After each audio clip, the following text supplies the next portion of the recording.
الحمدللہ رب العالمین والصلاة والسلام علی خاتم الانبیاء والمرسلین وعلی آلہ واصحابہ اجمعین اما بعد اللہم علمنا ما ينفعنا وانفع بما علمتنا وزدنا علما رب اشرح لی صدری ویسر لی امری واحلل عقدۃ من لسانی یفقہوا قولی رب زدنا علما۔ محترم ناظرین، سیرت کی اس کلاس میں ہم آپ کو مرحبا کہتے ہیں۔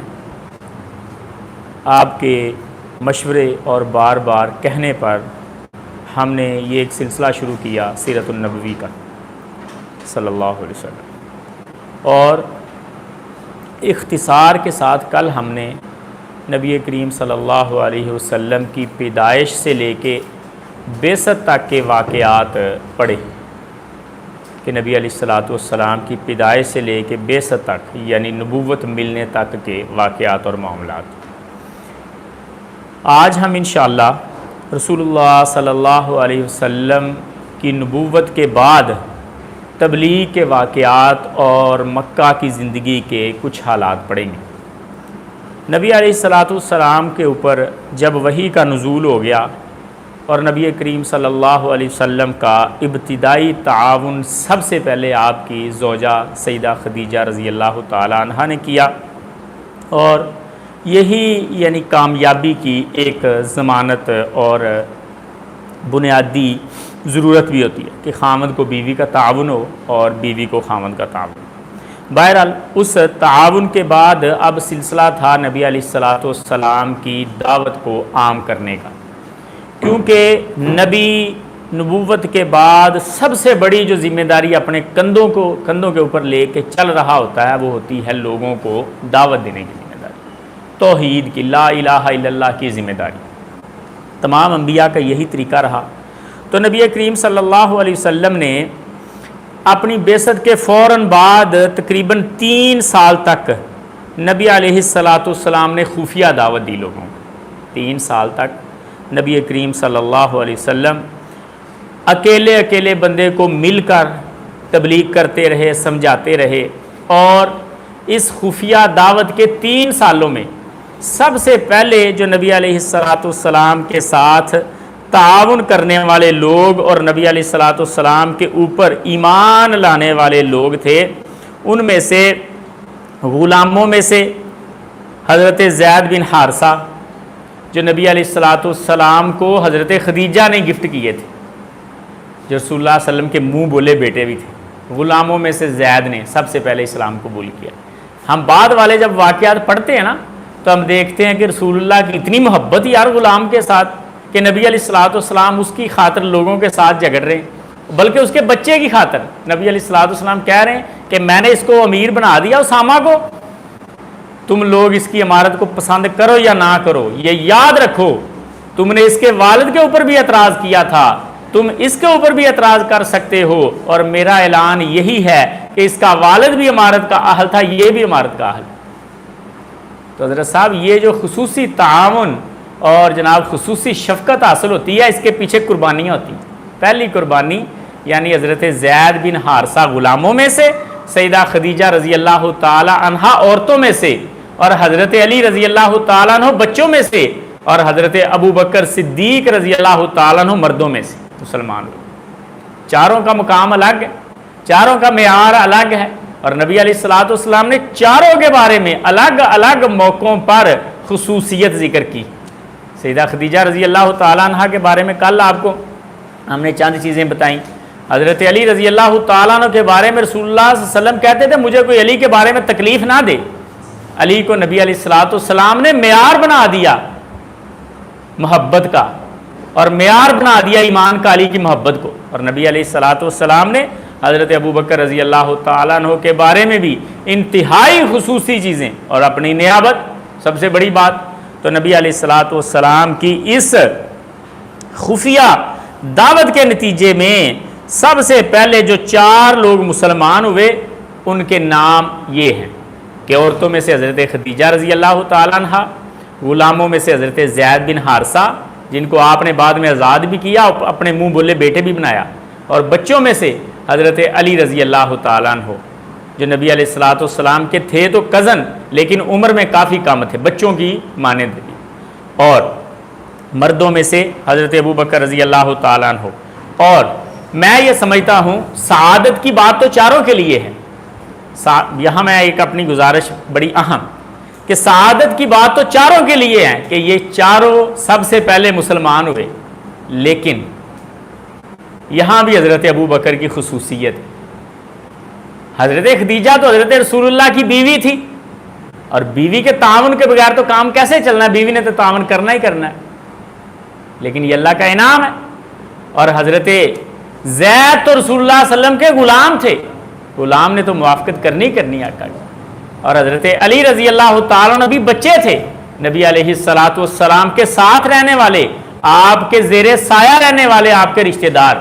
حضرت ابوبکر رضی اللہ تعالیٰ عنہ کے اوپر کوئی پابندی نہیں تھی، اور حضرت ابوبکر رضی اللہ تعالیٰ عنہ کی کوئی محتاجگی نہیں تھی اسلام کو قبول کرنے کی، لیکن پھر بھی انہوں نے حضرت رسول اللہ صلی اللہ علیہ وسلم کا ساتھ دیا، کیونکہ ان کی فطرت کے اندر اسلام موجود تھا۔ کئی دلائل ہیں اس کے کہ حضرت ابوبکر رضی اللہ تعالیٰ عنہ فطرتاً انتہائی نفیس آدمی اور اسلام کے پاس جب اسلام آیا تو حضرت ابوبکر رضی اللہ تعالیٰ عنہ نے فوراً اللہ کی توفیق کے ساتھ، اللہ کی توفیق کے بغیر کچھ نہیں ہوتا، اللہ کی توفیق کے ساتھ یہ چاروں پہلے مسلمان ہوئے۔ اور ان کے اسلام کے بعد اللہ رب العزت کی طرف سے دین اسلام کے شعائر میں سے اور دین اسلام کے احکام میں سے سب سے پہلا جو حکم نازل ہوا وہ نماز کا حکم، جو دین اسلام کے احکام نازل ہوئے۔ ایک تو ہے توحید، وحی کے ذریعے توحید بتا دی، اب آگے عبادت اور نیک اعمال اور شعائر، ان میں سے سب سے پہلے جس چیز کا حکم ہوا وہ نماز تھی، 2 رکعتی نماز، صرف 2 رکعتیں پڑھنی۔ اور بعد میں نبی علیہ الصلوۃ والسلام نے فرمایا بھی نا، مدینہ جا کے بھی آپ نے فرمایا کہ اصل نماز 2 رکعتی نماز ہے، سفر کی نماز کو اپنی جگہ پر قائم رکھا گیا اور حضر کی نماز کو زیادہ کر دیا گیا، تو وہ 2 رکعتی یہ مکہ والی نماز ہے۔ سب سے پہلے جو دین اسلام میں چیز نازل ہوئی وہ نماز تھی۔ اور حافظ ابن حجر رحمہ اللہ کہتے ہیں کہ نبی علیہ الصلوۃ والسلام واقعہ معراج سے پہلے ہی نماز ادا کیا کرتے تھے، اور آپ کے صحابہ بھی کیا کرتے تھے۔ آج ہم کوشش کریں گے کہ واقعہ معراج تک پڑھ لیں، ٹھیک ہے، معراج والے واقعہ سے پہلے، لیکن معراج پہ جا کے نماز باقاعدہ فرض ہوئی، 5 نمازیں، اصل میں 2 رکعتی نماز پہلے سے فرض ہو چکی تھی، جو اللہ کے نبی اور آپ کے صحابہ پڑھا کرتے تھے۔ کئی ایک روایات موجود ہیں۔ جب نبی علیہ الصلوۃ والسلام آہستہ آہستہ دین کا کام کر رہے تھے تو قریش کو نبی علیہ الصلوۃ والسلام کی اس دعوت کی خبر لگنا شروع ہو گئی تھی، کیونکہ آپ کے ساتھی جو چند تھے وہ آپ کے پاس آنا جانا ان کا یا حرم میں جا کے کسی کا الگ طریقے سے عبادت کرنا یا بتوں سے بیزاری اور دیگر چیزیں، جن سے لوگوں کو یہ اندازہ ہونا شروع ہو گیا تھا کہ نبی علیہ الصلوۃ والسلام یا حضرت رسول اللہ صلی اللہ علیہ وسلم کوئی نہ کوئی الگ بات ضرور کر رہے ہیں۔ اور اس کے کئی ایک شواہد بھی ہیں کہ انہوں نے اشارتاً نبی علیہ الصلوۃ والسلام کی چیزوں کو پہلے پرکھ لیا تھا، لیکن اس کے بعد نبی علیہ الصلوۃ والسلام کو جب حکم ہوا وَأَنذِرْ عَشِيرَتَكَ الْأَقْرَبِينَ، اپنے قریبی رشتہ داروں کو اب ڈرانا شروع کرو۔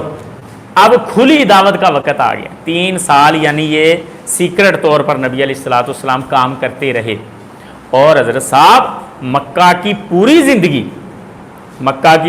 زندگی جس میں 3 سال مخفی دعوت کے، 10 سال اعلانیہ دعوت کے، یہ گواہ ہے اس بات پر۔ اور یہ ہمیں ایک سبق جو سر فہرست دیتے ہیں یہ 13 سال، وہ سبق یہ ہے کہ کام بڑی حکمت عملی سے کرنا ہے دعوت کا۔ فوراً اعلان نہیں کر دیا نبی علیہ الصلوۃ والسلام، بڑی حکمت عملی سے پہلے اندر کھاتے لوگوں کو دعوت دی اور چند ووٹ بنائے اپنے، اور پھر اعلان کیا نبی علیہ الصلوۃ والسلام۔ تو حضرت جی یہ 13 سال مکے والے سب سے اہم جو سبق چھوڑتے ہیں وہ یہ ہے کہ دعوت کے اصول و ضوابط کو مد نظر رکھا جائے۔ پہلے دن ہی نہیں آپ جناب بازار میں کھڑے ہو کے دعوت دینا شروع کر دیں، لوگ آپ کی دعوت کو قبول نہیں کریں گے۔ بتدریج طریقے کے ساتھ تو جب اللہ رب العزت کی طرف سے نبی علیہ الصلوۃ والسلام کو حکم ہوا کہ اب آپ اپنے قریبی رشتہ داروں کو دعوت دینا شروع کریں، تو حضرت رسول اللہ صلی اللہ علیہ وسلم نے پھر مکہ میں اپنے خاندان کو دعوت دی، جن میں ابو لہب سر فہرست چاچا، تو نبی علیہ الصلوۃ والسلام نے ابو لہب کو بھی دعوت دی اور سب کو، اور شدید مخالفت جو حضرت رسول اللہ صلی اللہ علیہ وسلم کی کل میں نے اشارتاً آپ کو یہ سارا واقعہ سنا دیا تھا کہ نبی علیہ الصلوۃ والسلام کوہ صفا پر کھڑے ہوئے، اور کوہ صفا پر کھڑے ہو کے نبی علیہ الصلوۃ والسلام نے صفا پہاڑی جو ہے یہ بیت اللہ کے بالکل قریب تھی، یوں سمجھ لیں بیت اللہ اور صفا پہاڑی کے درمیان زمزم کا کنواں تھا، یہ رش والی جگہ ہوتی تھی، یہاں پر کھڑے ہو کے نبی علیہ الصلوۃ والسلام نے آواز دی، سب کو بلایا، اور بلا کے نبی علیہ الصلوۃ والسلام نے جب ان کو دعوت دی، انہوں نے سر عام رسول اللہ صلی اللہ علیہ وسلم کی مخالفت کی، اور نبی علیہ الصلوۃ والسلام کے اس عمل کے بعد ہر طرف مکہ میں نبی علیہ الصلوۃ والسلام کی مخالفت شروع ہوئی، سر عام مخالفت شروع ہو گئی، اور مشرکین کے سخت رد عمل آنا شروع ہو گئے۔ اب پہلا ان کا طریقہ کار یہ تھا کہ وہ نبی علیہ الصلوۃ والسلام کو وقتی طور پر خاموش کروائیں، اور خاموش کروا کے آپ کی شکایت لگائیں آپ کے چاچا کو، جو آپ کے سرپرست تھے حضرت ابو طالب، ان کو جا کے انہوں نے شکایت لگائی حضرت رسول اللہ کی کہ آپ کے بھتیجے نے یہ کام کیا ہے، اگر ہم نے کچھ کہا تو پھر آپ اعتراض نہ کرنا۔ تو ابو طالب نے رسول اللہ صلی اللہ علیہ وسلم کو سمجھانے کا ان سے وعدہ کیا، انہوں نے کہا جی میں اپنے بھتیجے کو سمجھاتا ہوں، آپ نے کوئی ریئیکشن نہیں دینا۔ اور نبی علیہ الصلوۃ والسلام اب اس دعوت سے رکنے والے تو نہیں تھے، نبی علیہ الصلوۃ والسلام کا سلسلہ تو جاری رہنے والا تھا۔ ابو طالب نے جب رسول اللہ صلی اللہ علیہ وسلم کو سمجھایا، ابن اسحاق لکھتے ہیں کہ جب اشراف قریش ابو طالب کے پاس گئے اور کہنے لگے کہ اپنے بھتیجے کو کہو کہ یہ ہمارے خداؤں کو برا بلا نہ کہے، اور یہ اپنے باپ دادا کو گمراہ کہتا ہے، انہیں روک لو، یہ باز آ جائیں، تو ابو طالب نے کہا کہ آپ کا جو لہجہ ہے، ابو لہب کو کہا کہ ابو لہب تیرا جو لہجہ ہے وہ درست لہجہ نہیں ہے، اتنے سخت طریقے سے میرے بھتیجے کے بارے میں بات نہ کرو، البتہ میں سمجھاتا ہوں۔ ذمہ داری لے لی اور ان کو بھی کہہ دیا کہ اپنی حدود میں اور قیود میں رہنا۔ اور پھر نبی علیہ الصلوۃ والسلام تو باز آنے والے نہیں تھے، چاچا کے کہنے پر بھی باز آنے والے نہیں تھے، کیونکہ اللہ کا حکم تھا، چاچا نے سمجھایا بھی، لیکن حضرت رسول اللہ صلی اللہ علیہ وسلم نے دعوت کا سلسلہ کسی کے کہنے پہ چھوڑنا تھوڑی تھا۔ حضرت رسول اللہ صلی اللہ علیہ وسلم اب حجاج کو روکتے کہ حاجی لوگ جب آئیں گے تو ان کو نبی علیہ الصلوۃ والسلام انفرادی طور پر دعوت دیتے اور سارے معاملات کرتے، کہ اب مکہ والوں کو ڈائریکٹ رسول اللہ صلی اللہ علیہ وسلم دعوت دینے میں احتیاط کر رہے تھے، یعنی علل اعلان اس طریقے سے اکٹھا کرنے سے رسول اللہ صلی اللہ علیہ وسلم نے احتیاط کی اور حاجیوں کو دعوت دینا شروع کی۔ جب حاجیوں کو دعوت دینا شروع کی تو مکہ والوں کو اس کی بھی فکر لاحق ہونا شروع ہوگی کہ اس طرح تو اس کی ایک فوج بن جائے گی، اور ہمارے حاجی جو آنے والے ہیں ان کو اگر یہ سمجھائیں گے تو ظاہر ہے وہ ہمارے مخالف ہو جائیں گے نظریاتی طور پہ۔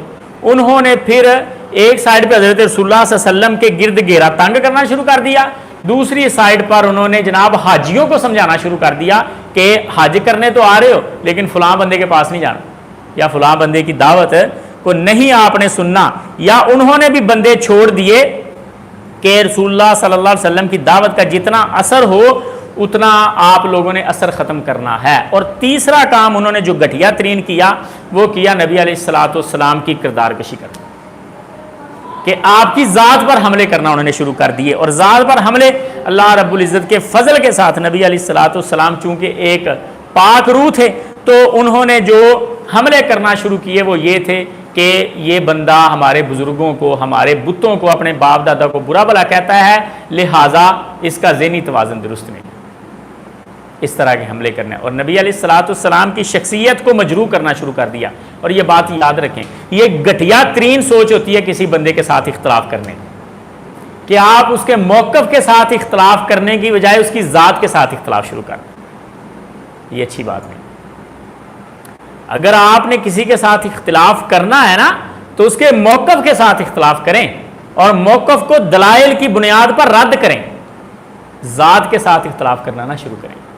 اور یہ معاملہ ہمارے ہاں بڑا عام ہے، بڑے افسوس کے ساتھ، اور صرف کسی ایک مسلک اور فرقے کی طرف سے نہیں، سبھی فرقوں کی طرف سے، یہاں تک کہ انجینئر محمد علی مرزا صاحب نے بھی یہی طریقہ کار اپنایا۔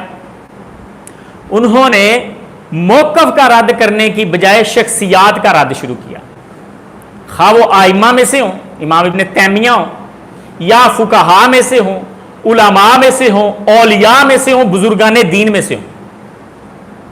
اور بات جب بڑھی تو بڑھتی بڑھتی پھر صحابہ پر چلی گئی۔ یہ انتہائی غلط بات ہے۔ اور نتیجہ کیا ہوا؟ نتیجہ یہ ہوا کہ آج جب انجینئر صاحب کے اوپر تنقید ہوتی ہے تو پھر بھی ان کی شخصیت کے اوپر تنقید ہونا شروع ہو گئی۔ اب کل ہی یہ فیصلہ ہے اسلامی نظریاتی کونسل کا کہ یہ بندہ گستاخ ہے اور اس کو سزا ملنی چاہیے، اور جناب اس نے نقل کفر کر کے اس نے گستاخی کی ہے۔ کیا اس موقف میں شدت نہیں ہے؟ انجینئر صاحب کو بھی اب شدت کا سامنا کرنا پڑ رہا ہے، یہ بات یاد رہے۔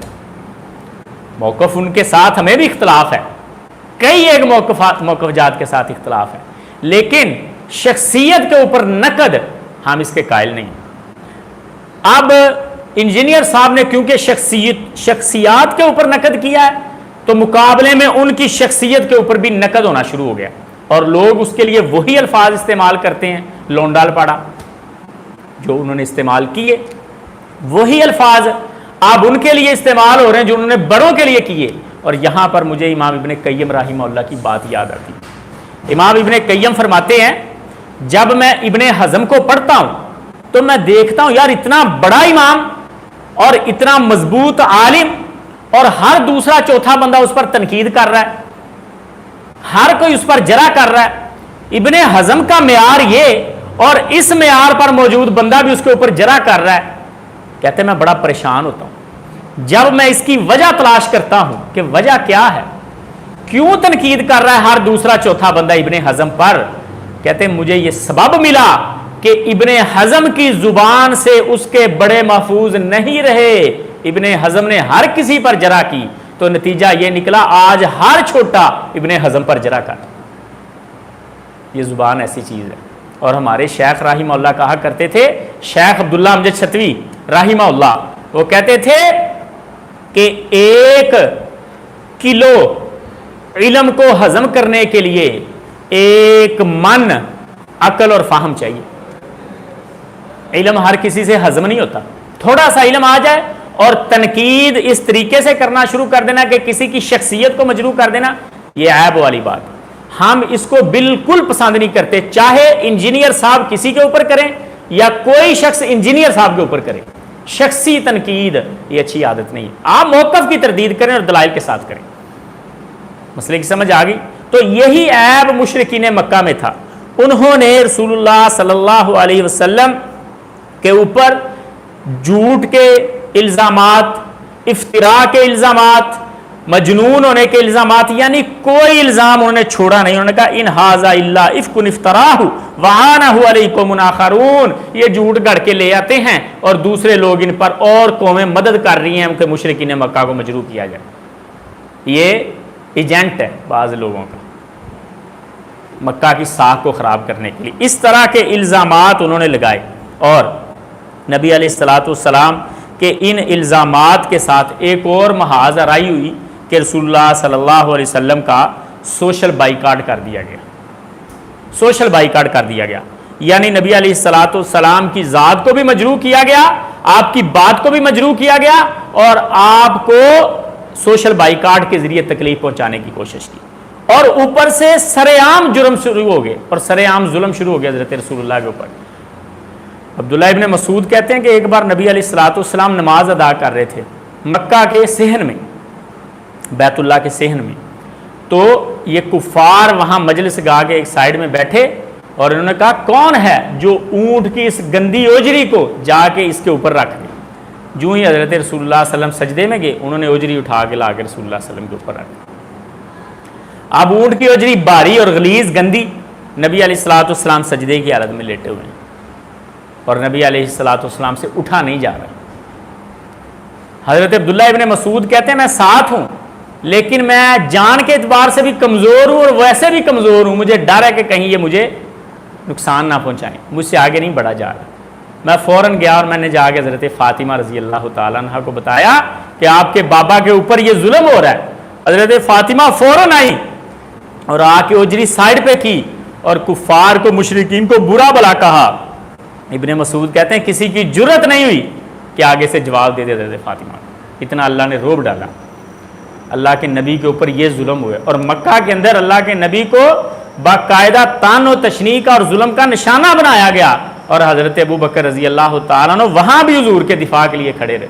آج کیوں نہ ہم حضرت ابو بکر کا دفاع کریں؟ حضرت صاحب انہوں نے حضور صلی اللہ علیہ وسلم کا تب دفاع کیا جب اللہ کے نبی کا دفاع کرنے والا کوئی نہیں تھا۔ انہوں نے کہا اتقتلون رجلا ان یقول ربی اللہ، کیا تم ایسے شخص کے قتل کے درپے ہو جو ایک سمپل سی بات کہتا ہے کہ میرا رب اللہ ہے، تم اس بات کی وجہ سے اس پر ظلم کر رہے ہو؟ اور حضرت ابو بکر رضی اللہ تعالیٰ عنہ نبی علیہ الصلوۃ والسلام کا ساتھ دیا، اور حضرت صاحب لمبی داستان ظلم کی، ہر طرح کے ظلم حضرت رسول اللہ صلی اللہ علیہ وسلم نے برداشت کیے، اور ان ظلموں سے رسول اللہ صلی اللہ علیہ وسلم کنارہ کرتے ہوئے دار ارقم کو نبی علیہ الصلوۃ والسلام نے اپنا ٹھکانہ بنا لیا، اور وہاں پر نبی علیہ الصلوۃ والسلام سے ہر وہ شخص آ کے مل لیتا جس کے اندر کوئی خیر خواہی ہوتی۔ یہاں تک کہ یثرب سے بھی بعض لوگ آئے، حضرت سعد رضی اللہ تعالیٰ عنہ اور دیگر، وہ آ کے نبی علیہ الصلوۃ والسلام کے پاس وہاں سنتے رہے، اور نبی کریم صلی اللہ علیہ وسلم قرآن مجید کی قرات کرتے، جیسے جیسے قرآن نازل ہوتا حضرت رسول اللہ صلی اللہ علیہ وسلم گاہے بگاہے ان اصحاب کو بھی سکھاتے، اور باہر جا کے بھی نبی علیہ الصلوۃ والسلام لوگوں کو سکھاتے۔ اور کئی ایک ایسے واقعات ہوئے کہ حضور پر نازل ہونے والا قرآن سن کے بعض لوگ اسلام کے قریب ہوئے، بلکہ نبی علیہ الصلوۃ والسلام کی یہ قرات سن کے بعض جنوں نے بھی نبی علیہ الصلوۃ والسلام کے اوپر اسلام لائی۔ اور ان تنگ حالات میں نبی علیہ الصلوۃ والسلام نے پہلی ہجرت کروائی حبشہ کی طرف۔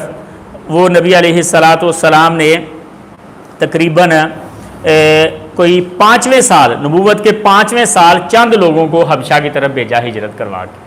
وہاں پر کچھ لوگ گئے، کیونکہ حبشہ اس وقت وہاں کچھ خیر نظر آ رہی تھی، اور یہ آپ کو عقیدے کا مسئلہ آپ ذہن میں بٹھا لیں کہ نبی اللہ کے حکم کے بغیر ہجرت نہیں کرتا۔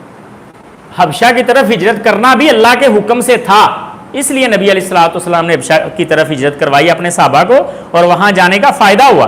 2 ہجرتیں ہوئی حبشہ کی طرف، پہلی ہجرت 5ویں سال ہوئی اور اس میں بھی خیر ملی، اور دوسری ہجرت رسول اللہ صلی اللہ علیہ وسلم کی نبوت کے تقریباً کوئی 8ویں سال رسول اللہ صلی اللہ علیہ وسلم نے اپنے اصحاب کو کروائی۔ اور حبشہ میں بھی جو صحابہ گئے ان کا پیچھا کیا گیا قریش کی طرف سے، قریش نے حبشہ تک ان کا پیچھا کیا کہ ان کو یہاں بھی کوئی ٹھکانہ نہ ملے اور کسی اور جگہ پر بھی کوئی ٹھکانہ نہ ملے، اور پیچھا کر کے حبشہ میں جا کے انہوں نے باقاعدہ پروپوگنڈا کیا، اور حبشہ کے بادشاہ کو، نجاشی کو ملے، اور انہوں نے کہا کہ یہ جو بندے آئے ہیں یہ ہمارے بگوڑے ہیں، ہم انہیں واپس لینے آئے ہیں، آپ ہمیں واپس دے دو، ہم ان کے اوپر جو چاہیں فیصلہ کریں۔ حبشہ کا بادشاہ جو نجاشی تھا اس کے اندر خیر موجود تھی، اور بڑا عدل والا بندہ تھا وہ عیسائی لیکن اس کے اندر خیر موجود تھی۔ بڑی زبردست روایت ہے کہ اس نے کہا یہ آپ کا مسئلہ میں حل کرواتا ہوں، اس نے بٹھا لیا۔ مشرکین مکہ کی طرف سے جو سر فہرست وہ حضرت ابو سفیان رضی اللہ تعالیٰ عنہ تھے، اور مسلمانوں کی طرف سے بھی صحابہ موجود تھے، تو اس نے کہا کہ نجاشی نے اس نے کہا یہاں بیٹھ کے تمہارا میں معاملہ حل کروا دیتا ہوں۔ اور مسلمانوں کے ترجمان حضرت جعفر طیار تھے، جعفر بن ابی طالب رضی اللہ تعالیٰ عنہ، اور مشرکین کے حضرت ابو سفیان، بعد میں وہ بھی مسلمان ہو گئے، تب وہ مسلمان نہیں تھے۔ اس نے کہا جی ترجمان درمیان میں اس نے بٹھا لیا جو ٹرانسلیشن کر کے اس کی بات ان تک بتاتا تھا۔ سب سے پہلے اس نے پوچھنا شروع کیا، اس نے ترتیب ایسے کی کہ ایک بندہ آگے بیٹھ جائے اور اس کے ساتھ میں ہم کلام ہوں گا، وہ مجھے ہاں نہ میں سچ جواب دے، پیچھے دوسری پارٹی کا بندہ بیٹھ جائے، اگر سامنے والے بندہ جھوٹ بولے تو پیچھے والا بندہ اشارے سے کہہ دے کہ یہ جھوٹ بول گیا۔ اور سامنے اس نے بٹھایا ابو سفیان کو، کیونکہ مدعی یہ تھے، دعویٰ یہ لے کے آئے کہ ہمارے بندے واپس کرو، مدعا لے کو پیچھے بٹھا دیا حضرت جعفر کو۔ حضرت ابو سفیان کہتے ہیں کہ مجھے یہ ڈر اور حیا تھی کہ اگر میں نے کسی بات پر جھوٹ بول دیا تو جعفر رضی اللہ تعالیٰ نے پیچھے سے اشارہ کر دیا تو میری ناک کٹ جائے گی۔ یعنی مشرک ہونے کے باوجود بھی سچ اتنا یعنی ضروری سمجھتے تھے اور جھوٹ سے اتنا ڈرتے تھے اور جھوٹ کی ملامت سے اتنا ڈرتے تھے. کہتے اگر مجھے ملامت کا اندیشہ نہ ہوتا تو شاید میں کوئی جھوٹ بول دیتا. اس نے چند سوال کیے. اس نے پوچھا جی کہ جو بندہ نبوت کا دعویٰ کرتا ہے وہ کس نسب سے ہے, اعلیٰ نسب سے ہے یا ادنا نسب سے؟ ابو سفیان نے کہا کہ وہ ہم میں سے سب سے اعلیٰ نسب کا بندہ ہے, اعلیٰ خاندان کا بندہ ہے. اس نے کہا جی اس کا ساتھ دینے والے وہ امیر ہیں یا غریب ہیں؟ انہوں نے کہا جی غریب ہیں, فقیر. اس نے کہا کہ اگلی بات یہ بتاؤ اس کی دعوت کیا ہے؟ نماز کی دعوت دیتا ہے, برے کاموں سے جھوٹ سے روکتا ہے. سارے سوالات کے جواب لے کے اس نے پھر نتیجہ نکالنا شروع کیا. اس نے کہا یہ بات یاد رکھو, انبیاء اعلیٰ نسب کے لوگ ہوتے ہیں, اچھے خاندانوں میں سے انبیاء آتے ہیں ہمیشہ, اور نبیوں کا ساتھ دینے والے جو لوگ ہوتے ہیں وہ ہمیشہ کمزور لوگ ہوتے ہیں. بعد میں اللہ ان کو مضبوط کرتا ہے دین کی وجہ سے. اور پھر اس نے کہا کہ جن چیزوں کا وہ حکم دیتا ہے انہی چیزوں کی دعوت لے کے نبی آتے ہیں, کیا اس سے پہلے کوئی جرم تو اس میں نہیں تھا؟ انہوں نے کہا نہیں, کوئی جرم نہیں تھا. اس نے ساری باتوں سے نتیجہ نکال کے اس نے کہا اگر یہ سارا کچھ سچ ہے جو تم مجھے بتا رہے ہو تو پھر یہ بات یاد رکھو. آخری بات اس نے کہا کوئی اس پر چیز نازل ہوئی ہے؟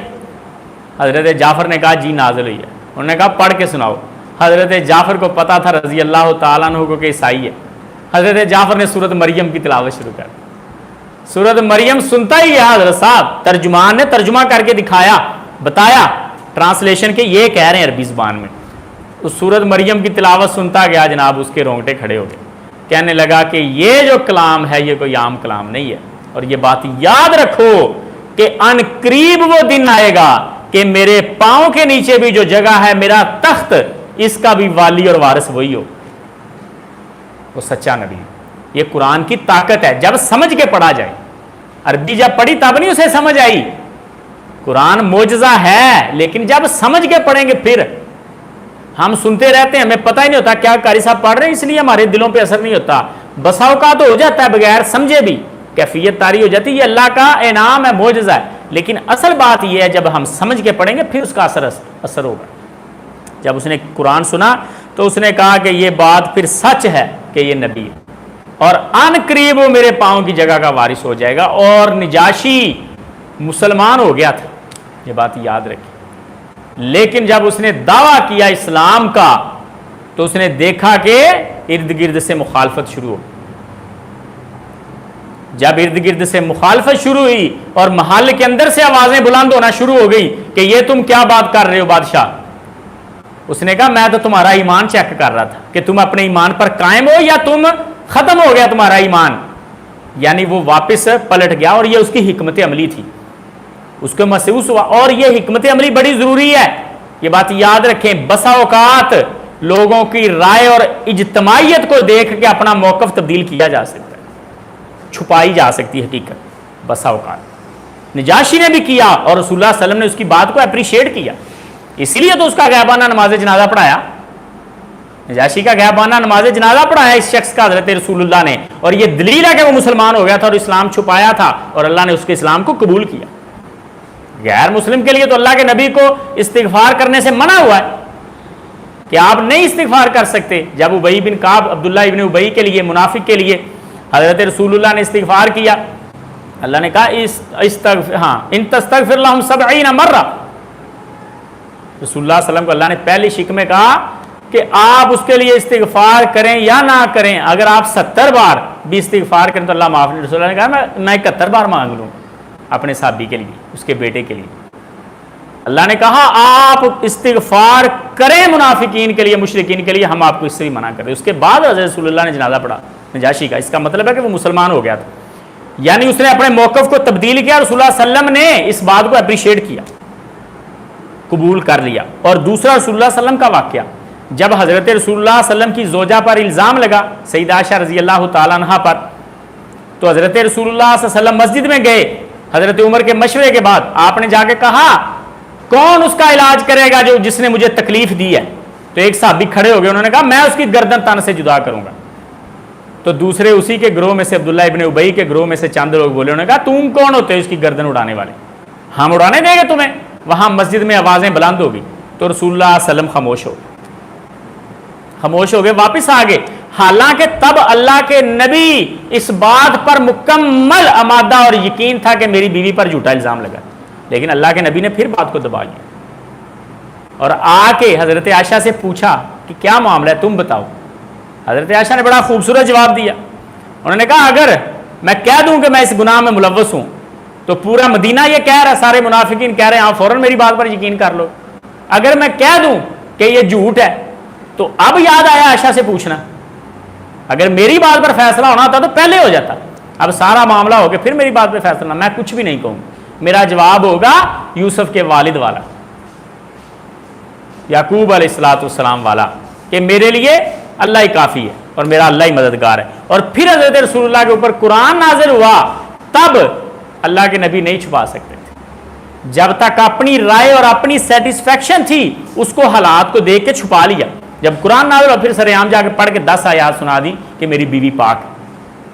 تو مقصد یہ کہ بسا اوقات حالات کو دیکھ کے، محفل کے تقاضے کو دیکھ کے حق کو چھپایا جا سکتا ہے، ہولڈ کیا جا سکتا ہے وقتی طور پر، اعلان کر دینا یہ افضل اور اولا ہے، لیکن اس کی بھی گنجائش ہے۔ تو نجاشی نے اسلام اپنے کو چھپا لیا لیکن مسلمانوں کا بھرپور تعاون کیا۔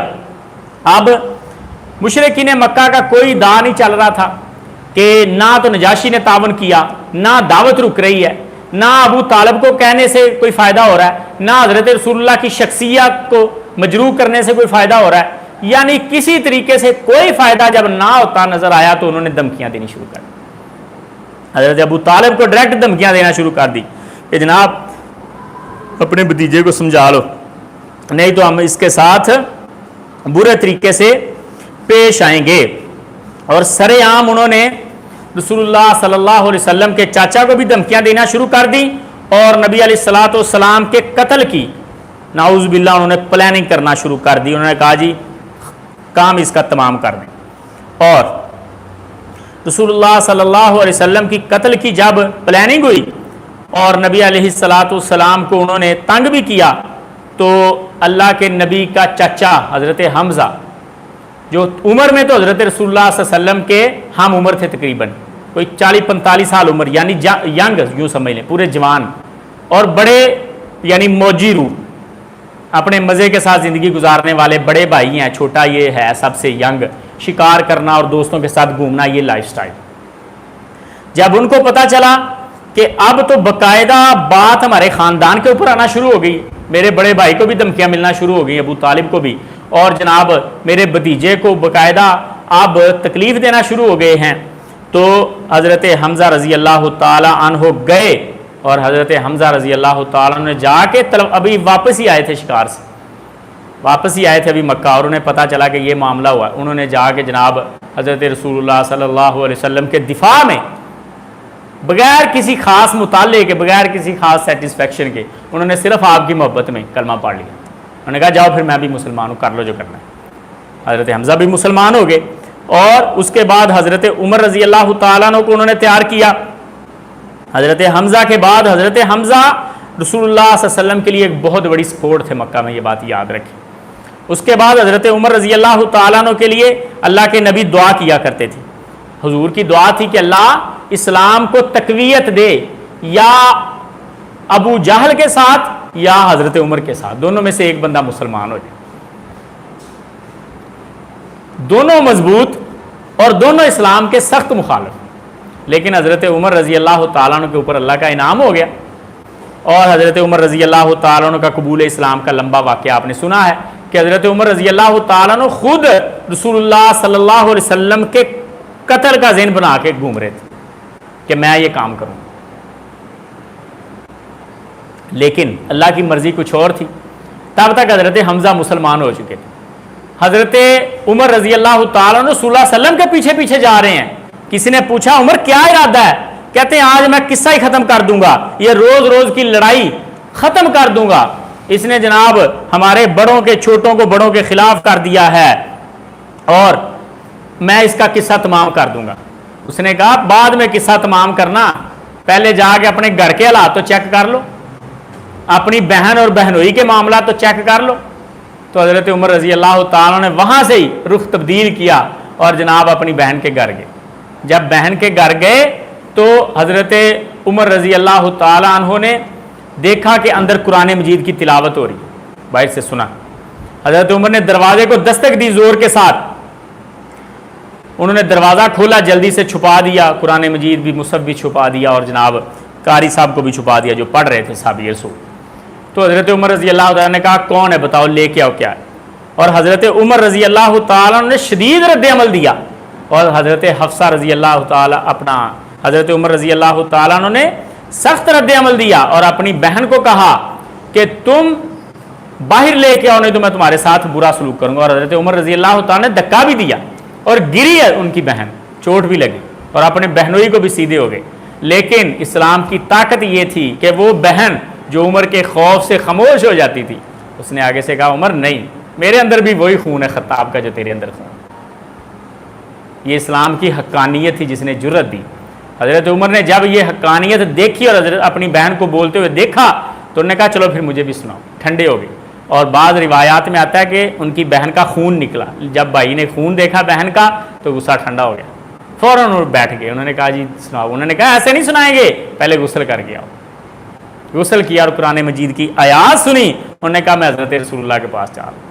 ادھر حضرت رسول اللہ صلی اللہ علیہ وسلم حضرت حمزہ کے ساتھ اور اپنے صحاب کے ساتھ بیٹھے ہوئے، جب ان کو پتا چلا عمر آ رہا ہے، کسی نے بتایا عمر آ رہا ہے، ڈر کے خبردار تیار ہو جا، عمر آ رہا ہے اور بری نیت کے ساتھ آ رہا ہے۔ حضرت حمزہ نے بڑی جرت والی بات کی، کہتے آنے دو عمر آ رہا ہے تو، اگر تو اچھی نیت کے ساتھ آ رہا ہوا تو ویلکم ہے، اگر بری نیت کے ساتھ آ رہا ہو دیکھ لیں گے، پھر اتنی بھی کوئی بات نہیں۔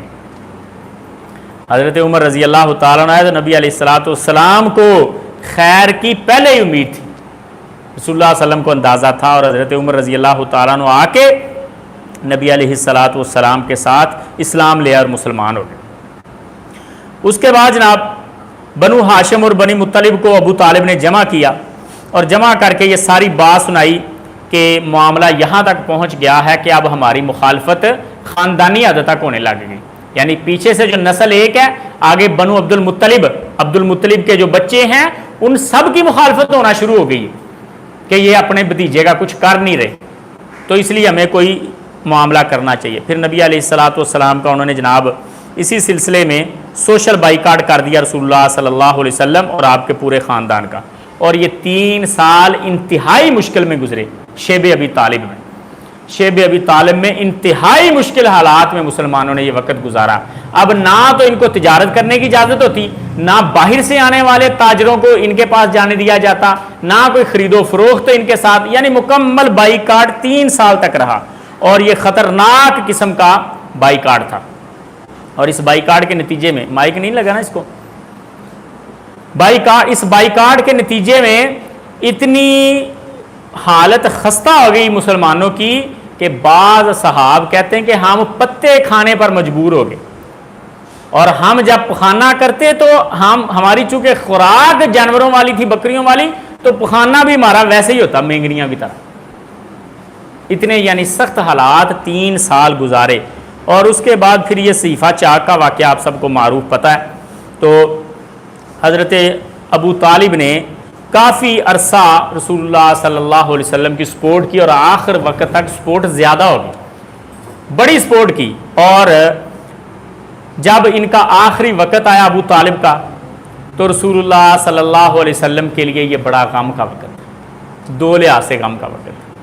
ایک تو غم کا وقت اس لیے تھا کہ رسول اللہ صلی اللہ علیہ وسلم کا مخلص سرپرست چاچا دنیا سے جا رہا ہے، اور دوسرا اس سے بڑا غم وہ یہ تھا کہ اسلام قبول کیے بغیر جا رہا ہے،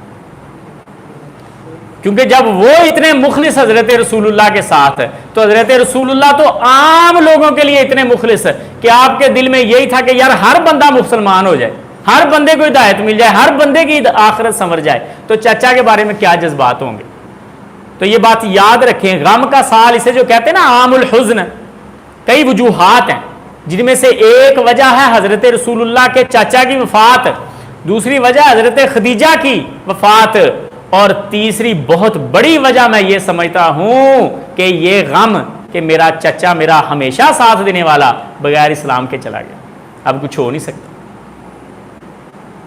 اور ان کے اندر بڑی خیر تھی مسلمانوں کے لیے، لیکن اللہ نے قیامت تک لوگوں کو یہ مسئلہ سمجھا دیا کہ جتنا مرضی خیر خواہی کر لو، جتنا مرضی لوگوں کے لیے ڈونیشن کر لو، جتنا مرضی مسلمانوں کا ساتھ دے لو، یہاں تک کہ امام الانبیاء کا ساتھ دے لو، جب تک کلمہ نہیں پڑھتے، توحید نہیں اپناتے، تب تک آپ مسلم تصور نہیں ہوتے اور آپ کی آخرت نہیں سمجھ۔ اس مسئلے میں بعض لوگ اختلاف کرتے ہیں اور وہ ابو طالب کے اسلام کو ظاہر کرنے کی کوشش کرتے ہیں۔ احترام ہم بھی بڑا کرتے ہیں، ہم حضرت ابو طالب کہتے ہیں جب بھی بولتے ہیں۔ یہ کیوں احترام ہے؟ احترام اس لیے ہے کیونکہ انہوں نے حضرت رسول اللہ کا بڑا ساتھ دیا، لیکن آخرت کا معاملہ وہ ہمارے حق میں نہیں، ہاتھ میں نہیں ہے، نہ وہ اللہ کے رسول کے ہاتھ میں ہے، وہ ٹوٹل اللہ نے اپنے ہاتھ میں رکھا ہے۔ اور رسول اللہ صلی اللہ علیہ وسلم نے فرمایا کہ ابو طالب میرے چچا کو سب سے ہلکا عذاب ہو رہا ہے، سب سے ہلکا، پورے جہنمیوں میں سے سب سے کم عذاب ان کو ہو رہا ہے، اور ان کو صرف آگ کا جوتا پہنایا گیا۔ اب اللہ کے نبی کے یہ فرامین ہے، اور تب ہی اللہ رب العزت نے حضور کو کہا تھا اِنَّكَ لَا تَهْدِي مَنْ أَحْبَبْتَ، اے نبی آپ اپنی مرضی سے کسی کو ہدایت نہیں دے سکتے، آپ صرف کوشش کر سکتے ہیں، ہدایت کا معاملہ اللہ کے ہاتھ۔ اس کے بعد حضرت خدیجہ کی وفات، بعض لوگ کہتے ہیں صرف 3 دن کا فرق تھا حضرت خدیجہ کی وفات اور حضرت ابو طالب کی وفات میں، لیکن 1 سال میں ہوئی، چاہے 3 دن کا فرق ہو یا زیادہ دنوں کا فرق ہو۔ تو نبی علیہ السلام کے 2 ہی، حضرت خدیجہ باوجود اس کے کہ رسول اللہ صلی اللہ علیہ وسلم کی بیوی تھی، عادات ان کی بھی حضرت رسول اللہ صلی اللہ علیہ وسلم کی سرپرستی والی تھی، میں کل بھی یہ بات بتا چکا ہوں، عمر میں بڑی تھی، محبت اتنی زیادہ تھی، گویا سرپرستی کر رہی ہیں، اور چاچا بھی سرپرستی کر رہا ہے۔ اور نبی علیہ السلام کے لیے یہ انتہائی غم کا سال تھا، اور اس غم کے اس سال کو پھر عام الحزن کہا جاتا ہے۔ اور اس کے بعد اللہ کے نبی کی شادی حضرت سودا رضی اللہ تعالی عنہا کے ساتھ ہوئی، وہ مسلمان خاتون تھی اور حبشہ کی پہلی ہجرت کو وہ شامل تھے، ان کا خامد بھی پہلی ہجرت میں شامل ہوا۔ تو اللہ کے نبی اور اصحاب نے اس غم والے سال کو جیا، برداشت بھی کیا، اور اس میں اور بھی کچھ ایکسٹرا تکلیفیں برداشت کی، لیکن دعوت نہیں رکی۔ دعوت پھر مکہ سے بھی باہر نکلنا شروع ہو گئی، باوجود اس کے کہ یہ غم والا سال تھا، اللہ کے نبی نے طائف میں دعوت دینا شروع کر دی۔ یہ پہلا ٹور تھا حضرت رسول اللہ کا اپنے ملک سے باہر، مکہ سے باہر۔ طائف میں حضرت رسول اللہ صلی اللہ علیہ وسلم دعوت لے کے گئے 10 نبوت کو، 10 نبوی، حضرت رسول اللہ نبوت کے 10ویں سال طائف میں گئے 1 شوال کو، اور مکہ سے تقریباً 60 میل کی مسافت طے کر کے نبی علیہ السلام گئے، اور کوشش یہی تھی کہ ان لوگوں کو بھی اسلام کے قریب لے کے آیا جائے، لیکن ان کی بدقسمتی کہ انہوں نے حضرت رسول اللہ صلی اللہ علیہ وسلم کی دعوت کو کیا ماننا تھا اور اللہ کے نبی کے غم کو کیا ہلکا کرنا تھا، انہوں نے اور بڑھا دیا۔ حضرت رسول اللہ صلی اللہ علیہ وسلم کا مذاق بھی اڑایا گیا، تکلیف بھی دی گئی، پتھر بھی مارے گئے، آپ کے پیچھے بچوں کو، جوان لڑکوں کو لگا دیا کہ آپ کو بگا رہے ہیں اور پتھر مار رہے ہیں، اور نبی علیہ السلام لہو لہان ہو گئے، اور نبی علیہ السلام انتہائی تکلیف کے اس عالم میں کہ ایک جگہ پر بھی وہ کام نہیں ہو رہا جو چاہ رہے ہیں، اور دوسرا آپشن بھی ختم ہو گیا۔ ایک یہ تکلیف نظریاتی تکلیف، اور دوسری جسمانی تکلیف کہ نبی علیہ السلام کو پتھر مار رہے ہیں، اور نبی کریم صلی اللہ علیہ وسلم جب طائف سے پتھر کھا کے نکل رہے ہیں، اور وہاں پر ایک جگہ پر حضور صلی اللہ علیہ وسلم ایک باغ میں بیٹھے سایہ لینے کے لیے کھجور کے درخت کے نیچے، تو اللہ رب العزت کی طرف سے فرشتے آئے اور کہنے لگے حضور اشارہ کریں، ہم طائف والوں کا علاج کر دیتے ہیں۔ نبی علیہ السلام کو کہنے لگے کہ ایک پہاڑ کو ادھر سے لے کے دوسرے کو ادھر سے ہم آپس میں ملا دیتے ہیں، ان سب کو ختم کر دیتے ہیں۔ نبی علیہ السلام کے اندر انتقام نام کی تو چیز ہی کوئی نہیں تھی، اور نہ یہ نبیوں کے اندر ہوتی ہے۔ اگر انتقام لینا ہوتا تو حضرت صاحب ان طائف والوں سے لیتے، اگر انتقام لینا ہوتا تو حضرت رسول اللہ فتح مکہ کے موقع پر مکہ والوں سے لیتے، لیکن پہلے نبیوں کی سیرت کو زندہ کرتے ہوئے یوسف علیہ السلام کی طرح حضرت رسول اللہ صلی اللہ علیہ وسلم نے فرمایا لا تثریب علیکم اليوم، آج تمہارے اوپر کوئی سختی نہیں ہوگی۔ جتنی بھی جنگیں ہیں ایک بھی جنگ انتقام کے لیے نہیں ہے، یہ بات یاد، یا وہ اپنے دفاع کے لیے ہے یا وہ اسلام کے غلبے کے لیے ہے، انتقامی جنگ ایک بھی نہیں کی حضرت رسول اللہ۔ یہ ہمارے اندر جو انتقام کی آگ ہے نا حضرت صاحب، اس کے اوپر ذرا کنٹرول کریں۔ ایون کہ موذی چیزوں کو بھی انتقام کے لیے نہیں مارنا، یہ بات یاد رکھیں۔ ہم عجیب عجیب لوگ دیکھتے ہیں سوشل میڈیا کے اوپر، وہ جناب اس طریقے سے بسا اوقات مچھر نے کاٹ لیا اور اس کو پکڑ کے اس کے ساتھ کھیل رہے ہیں، بھیڑ کو پکڑ کے اس کے ساتھ کھیل رہے ہیں، اس کو باقاعدہ جلا رہے ہیں، اس کو گیس کے ساتھ مار رہے ہیں اور اس کی ویڈیو بنا رہے ہیں۔ سب یہ کیا آپ کر رہے ہیں؟ یہ سیرت نہیں ہے حضرت رسول اللہ صلی اللہ علیہ وسلم کی۔ اگر کسی موذی چیز کو بھی مارنے کی اجازت ہے تو اپنے دفاع کے لیے ہے، انتقام کے لیے نہیں۔ آپ انسانوں کو انتقام کے لیے ماری جا رہے ہیں۔ تو حضرت رسول اللہ صلی اللہ علیہ وسلم کو کہا گیا کہ آپ اجازت دیں ہم ان کو ختم کر دیتے ہیں، تو نبی کریم صلی اللہ علیہ وسلم نے بڑی خوبصورت بات کہی، آپ نے فرمایا نہیں، ان کو قتل نہیں کرنا، ان کو نہیں پتا کہ انہوں نے کس کے ساتھ کیا اور کیا کیا۔ ایک بات یہ کی کہ میری قوم جانتی نہیں، ان کے پاس علم نہیں۔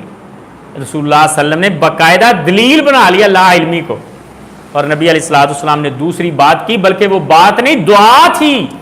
آپ نے کہا شاید اللہ ان میں سے کسی کو نکالے جو کام کرے دین کا، اور یہ دعا طائف والوں کے حق میں ایسے قبول ہوئی حضرت صاحب کہ طائف میں سے پھر وہ بندے نکلے، وہ شخصیات نکلی جنہوں نے اسلام کو اتنا پھیلانے میں اپنا کردار ادا کیا، خواہ وہ جہاد کے لیے ہو خواہ وہ علمی طور پر۔ محمد بن قاسم طائف سے نکلے رسول اللہ صلی اللہ علیہ وسلم کی دعا کے ساتھ۔ اور یہ بات یاد رکھیں، آج بھی سعودی علماء کی سر فہرست جب آپ ناموں کو نکالتے ہیں وہ اصلاً طائف میں سے زیادہ ہوتے ہیں۔ یہ اللہ کی طرف سے حضرت رسول اللہ کی دعا، بیک گراؤنڈ ان کا طائف میں جا کے نکلا ہے، بعد میں وہ کسی اور جگہ شفٹ ہوئے تھے، مکہ مدینہ یا ریاض میں۔ اور حضرت عبداللہ ابن عباس کا مدرسہ بنا، اور اس مدرسے کی برکت سے اور اللہ کے نبی کی اس دعا کی برکت سے اللہ نے پھر طائف میں سے واقعتاً لوگوں کو نکالا جنہوں نے پھر دین کی نصرت اور مدد کی، اور یہی حضرت رسول اللہ صلی اللہ علیہ وسلم کا طریقہ کار تھا۔ اس کے بعد نبی علیہ السلام نے بعض قبائل کو دعوت دینا شروع کی کہ بعض قبائل کو حضرت رسول اللہ صلی اللہ علیہ وسلم نے ایک قبیلے کے پاس دوسرے قبیلے کے پاس اس طرح سفارتی معاملات کو حل کرنا شروع کیا۔ اس کے بعد 11 نبوت کے 11ویں سال نبی علیہ السلام کا نکاح حضرت عائشہ کے ساتھ ہوا۔ نبوت کے 11ویں سال جب حضرت رسول اللہ صلی اللہ علیہ وسلم مکہ میں موجود تھے تب نکاح ہوا، رخصتی نہیں ہوئی، نبوت کے 11ویں سال۔ اور نکاح کیسے ہوا کہ اللہ کی طرف سے حضرت جبرائیل علیہ السلام ریشم کے کپڑے میں فوٹو پرنٹ کر کے لے کے آئے اور آ کے کہا یہ تصویر لے کے آئے ہیں ہم اس عورت کی جو آپ کی دنیا میں بھی بیوی ہے آخرت میں بھی بیوی۔ اور اللہ کے نبی نے جب وہ تصویر دیکھی تو وہ حضرت عائشہ کی تصویر رضی اللہ تعالیٰ عنہ۔ تب مکہ میں پھر حضرت ابوبکر رضی اللہ تعالیٰ عنہ کو جب نبی علیہ السلام نے یہ بتایا، انہوں نے اپنی بیٹی کا نکاح کر دیا، اور ہجرت کے پہلے سال ہجرت کے پہلے سال مدینہ جانے کے بعد پھر رخصتی ہوئی۔ شادی مکہ میں ہوگی، 3 سال بعد پھر مدینہ میں جا کے رخصتی، 13 نبوت کو ہجرت ہوئی اور پہلی ہجری کو ہجرت کے پہلے سال پھر شادی ہوگی۔ سمجھ آ گئی نا؟ جب حضرت عائشہ کی عمر 9 برس تھی۔ بہرحال اس کے بعد پھر نبی علیہ السلام کا اسراء اور معراج والا واقعہ، اور یہ اسراء اور معراج ایک ایسا ٹور تھا جو نبی علیہ السلام کے غموں کو ہلکا کرنے والا تھا۔ اب نبی علیہ السلام چونکہ غموں میں لپٹ گئے ہیں اور ہر طرف سے جناب معاملات سختی کے ساتھ آ رہے ہیں، تب اللہ رب العزت نے حضرت رسول اللہ صلی اللہ علیہ وسلم کو ایک ٹور کروایا فریش ہونے کے لیے۔ اب اس کو ہم انشاءاللہ تعالی اگلی نشست میں پڑھیں گے۔ اللہ رب العزت نبی علیہ الصلوۃ والسلام کی سیرت کے ساتھ محبت کرنے کی، اس کو سمجھنے کی اور اس پر عمل کرنے کی توفیق عطا فرمائے۔ اب سوالات دیکھ لیں جی، سوالات دیکھ لیں۔ چلیں جی سوالات دیکھ لیں حضرت جی۔ یہ میسج آئے ہیں اسلام کے ربینہ رفیق، بشرا، مریم جاوید، حافظ اویس کشمیری، اسرا فاروق، ارسلان جٹ، رضوانہ اور طوبہ فاطمہ، اسامہ جٹ، سب کے لیے وعلیکم السلام ورحمۃ اللہ وبرکاتہ۔ اللہ رب العزت آپ سب کو برکتوں سے نوازے، سلامتیوں سے نوازے۔ اللہ رب العزت آپ سب کو رحمتوں سے نوازے۔ منزہ ناہید کا سلام کا میسج آیا جی، سب کے لیے وعلیکم السلام ورحمۃ اللہ وبرکاتہ۔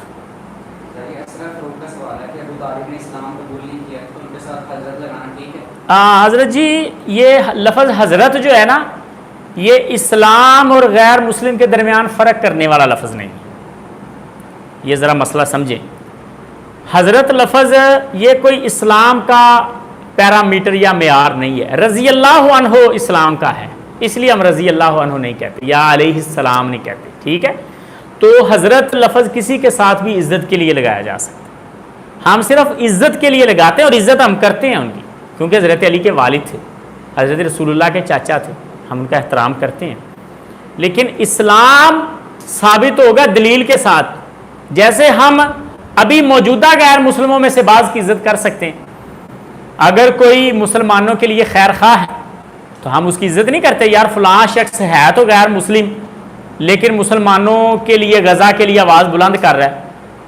ابھی فرانس کا صدر انتہائی مکروہ لگتا ہے مجھے، خبیث لگتا ہے مجھے، شکل سے وہ خبیث لگتا ہے، لیکن کل اس کی غزہ کے حق میں بیان سنا تو میرے لیے میرے دل میں اس کے لیے بھی تھوڑی سی نرمی جاگی، ٹھیک ہے؟ تو اگر کوئی مسلمانوں کے لیے خیر خواہ ہو تو اس کے لیے نرمی اور عزت بڑھتی ہے۔ تو یہ تو اللہ کے بندو، حضرت ابو طالب تو تھے ہی خیر خواہی مسلمانوں کے لیے، تو اس لیے ہم ان کی عزت احترام کرتے ہیں، ہم ان کو صحابی نہیں مانتے، اس لیے رضی اللہ عنہ نہیں کہتے۔ یہ اور جناب میسج آیا ہے، کنول آرٹ کا سلام کا میسج آیا ہے۔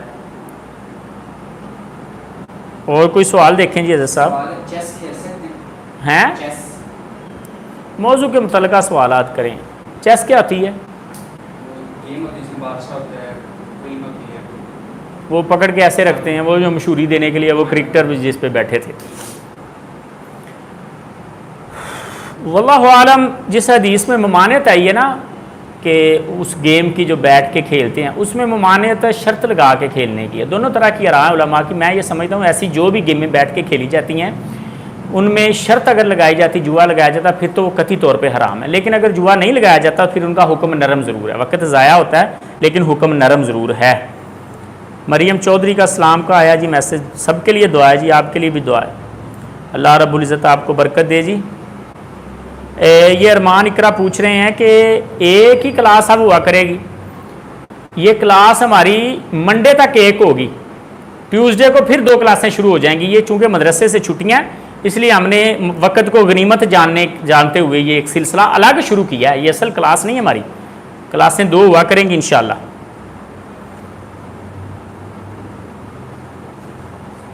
صاحب یہ کہہ رہے ہیں جی پھر دیوبندی کیوں منع کرتے ہیں کہ قرآن کو سمجھ کر پڑھنے سے؟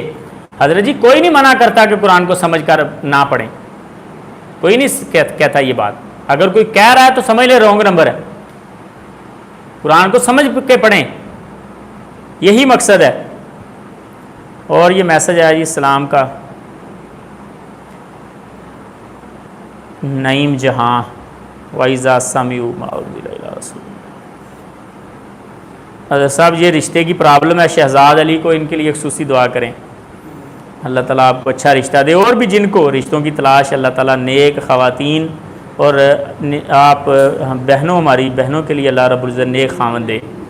کیا بیوی اپنے شوہر کو یا کر کہہ کے پکار سکتی ہے؟ یا کہہ کے پکار؟ ہاں پکار سکتی ہے، یا عبداللہ پکار سکتی، یار اچھا میں کہا یا مطلب اچھا یار کہہ کے پکار سکتی، کوئی حرج نہیں، پکار سکتی ہے۔ یار کے لیے ہمارے ہاں عموماً دوستی کے لیے یار بولا جاتا ہے نا، فرینڈ شپ کے لیے، تو خاوند بیوی کی فرینڈ شپ میں کوئی حرج نہیں، تو پکارا جا سکتا ہے۔ لیکن یہ لفظ اتنا کوئی مطلب پسندیدہ معاشرے میں سمجھا نہیں جاتا، جس وجہ سے میں یہ کہوں گا کہ لوگوں کے سامنے نہ پکارے، تنہائی میں یار کہہ لے، اور لوگوں کے سامنے، بہن بھائیوں کے سامنے، والدین کے سامنے بہتر یہ ہے کہ نام لے، بلکہ نام سے بھی بہتر یہ ہے کہ عبداللہ کے بابا، یا وہ کیا ہے زینب کے پاپا، زینب کے پاپا کہہ کے بلا لے، وہ زیادہ بہتر ہے، کیونکہ اس کو مہذب سمجھا جاتا ہے ہمارے معاشرے میں، وگرنہ نام لینے میں بھی کوئی حرج نہیں۔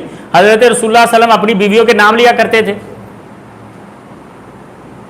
بلکہ بدل کے بھی نام لے لیتے تھے پیار سے، کبھی گھر میں آتے کہتے یا عائشہ، اور جب محبت زیادہ جوش میں آ رہی ہوتی کہتے یا عائش۔ بیویوں کے نام لیے جا سکتے ہیں، لیکن لوگوں کے سامنے وہ آپ جیسا معاشرے میں اچھا سمجھا جاتا ہو، مہذب سمجھا جاتا ہو، ویسے پکاریں۔ یہ ایک سوال ہے جی، میرا سوال ہے کہ عورت اور مردوں کی نماز میں کیا فرق ہے، عورت سجدہ کیسے کرے گی؟ طوبہ فاطمہ بہن، عورت اور مرد کے سجدے میں کوئی فرق نہیں ہے، یہ ہم نے خود بنایا ہوا ہے فرق، کہ عورت جھک کے سجدہ کرے اور مرد اٹھ کے سجدہ کرے، یہ ہمارا خود بنایا ہوا فرق ہے، اللہ کے نبی سے ایسا کوئی فرق ثابت نہیں ہے، بلکہ ہم نے جو عورتوں کو طریقہ دیا ہے نا بازو نیچے رکھ کے، کونیاں نیچے رکھ کے سجدہ کرنے کا، اس سے تو ویسے ہی نبی صلی اللہ علیہ وسلم نے منع فرمایا۔ آپ نے افتراش القلب یا افتراش السبو، جیسے کتا بازو بچھاتا ہے، منع کیا ہے، تو عورتیں کونیاں نیچے رکھ کے نماز پڑھ رہے ہیں، یہ سنت نہیں ہے بلکہ گناہ ہے۔ مردوں کی طرح ہی نماز پڑھیں، ویسے پردے میں پڑھیں، اکیلی پڑھیں، کسی کے سامنے نہ پڑھیں۔ کہہ رہے ہیں جی قبرستان جا کے کون سی دعا پڑھیں؟ سلام کہیں سب سے پہلے، السلام علی اہل الدیار من المؤمنین والمسلمین انتم سلفنا ونحن بالاسر، اور اس کے ساتھ ان کے لیے دعا کریں، سارے مردوں کے لیے۔ کہہ رہے ہیں جی قضاء الہی اور رضاء الہی میں کیا فرق ہے بتا دیں۔ قضاء الہی کا مطلب ہے اللہ کا فیصلہ، رضاء الہی کا مطلب ہے اللہ کی رضامندی۔ ہمارے یہاں بسا اوقات فوت شدگان کے لیے یہ لفظ استعمال، قضاء الہی سے فلاں وفات پا گیا یا رضاء الہی سے وفات پا گیا، تو کوئی حرج نہیں، کوئی حرج نہیں، دونوں کہے جا سکتے ہیں۔ نسیم خان کا سوال ہے، السلام علیکم۔ السلام۔ شادی کے پہلے بہن بیٹے کو مہندی لگانا، سجنا سنوارنا، کریم پاؤڈر پوری تیاری کروانا، کیا یہ گناہ ہے؟ یہ ایک بہن کا سوال ہے کہ شادی سے پہلے بچیوں کو تیار کرنا، مہندی لگانا، کریم پاؤڈر لگانا، کیا یہ گناہ ہے؟ کوئی گناہ نہیں۔ کس نے کہا یہ گناہ؟ گناہ ہے کہ سج کے سنور کے غیر محرم کے سامنے جانا۔ گھر میں سجنا سنورنا اگر نہیں سجیں گی سنوریں گی تو شادی کے بعد کس سے سیکھیں گی سجنا سنورنا؟ پہلے سجنا سنورنا آتا ہوگا تو شادی کے بعد خاوند کے لیے ساج سنور سکیں گی۔ گناہ یہ ہے کہ لوگوں کے سامنے نہ جائیں، غیر محرموں کے سامنے، ویسے ساج سنور سکتی ہیں، کوئی حرج نہیں۔ محمودہ خانم کا سوال ہے، السلام علیکم، ہمارے گھر پوتا ہوا ہے، ان کا کوئی اچھا سا نام رکھ دیں۔ اللہ رب العزت اس کو سلامت رکھے، آپ کے اس بچے میں اللہ برکت دے، بارک اللہ لکی فی الموہوب، اور اللہ رب العزت اس کو نیک بنائے، آنکھوں کی ٹھنڈک بنائے۔ اگر آپ ہم سے پوچھتے ہیں تو پھر اس کا نام حسن رکھ لیں، حسن رکھ لیں، بڑا خوبصورت نام۔ میں بہت یعنی حسن نام سے بھی امپریس ہوں اور حضرت حسن کی شخصیت سے بھی بڑا امپریس ہوں، تو میں یہی ریکمینڈ کروں گا۔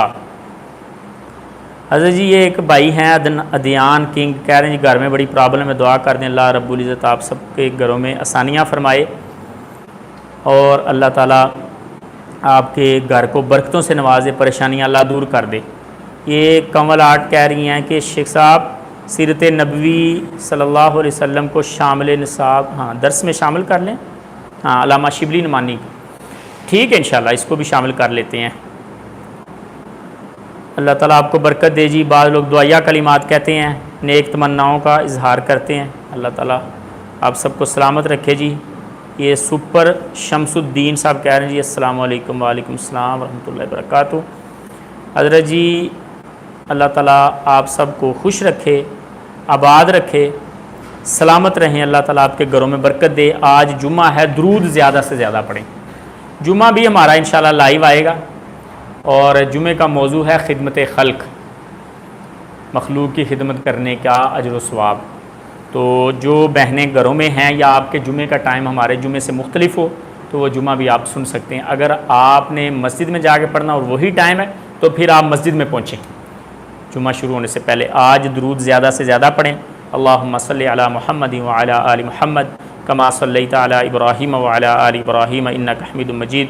اللہم بارک علی محمد وعلی آل محمد کما بارکت علی ابراہیم وعلی آل ابراہیم انک حمید مجید۔ حضرت جی اللہ تعالیٰ آپ سب کی مشکلات کو آسان کرے، جو بیمار ہیں اللہ ان کو شفا دے۔ ربنا آتنا فی الدنیا حسنہ وفی الآخرۃ حسنہ وقنا عذاب النار۔ ربنا هب لنا من ازواجنا وذریاتنا قرۃ اعین واجعلنا للمتقین اماما۔ کل بھی انشاءاللہ کوشش کریں گے 10 بجے اسی سلسلے کو لے کے آگے چلیں۔ تھوڑی سی مصروفیات ہیں، اگر نہ آ سکے تو ایڈوانس معذرت، لیکن ارادہ اور نیت ہے، اللہ تعالیٰ آسانیاں فرمائے۔ اپنا بہت سارا خیال رکھیں، دعاؤں میں یاد رکھیں۔ ابھی جمعے کا پوچھ رہے ہیں کتنی دیر بعد شروع ہوگا؟ جمعہ تقریباً 2.25 گھنٹے بعد، 2.25 گھنٹوں کے بعد، یعنی 1 گھنٹہ اور 45 منٹ کے بعد جمعہ شروع ہو جائے گا انشاءاللہ۔ سلامت رہیں، آباد رہیں جی۔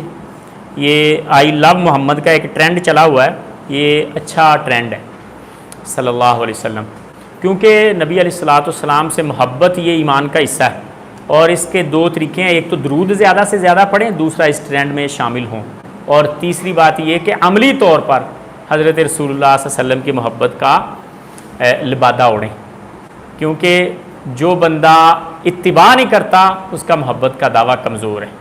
رسول اللہ علیہ وسلم کی پیروی بھی کریں، آپ کی سیرت سیکھیں اور اس کو اپنائیں اپنی زندگی میں۔ اپنا بہت سارا خیال رکھیں جی، دعا میں یاد رکھیں۔ السلام علیکم ورحمۃ اللہ وبرکاتہ۔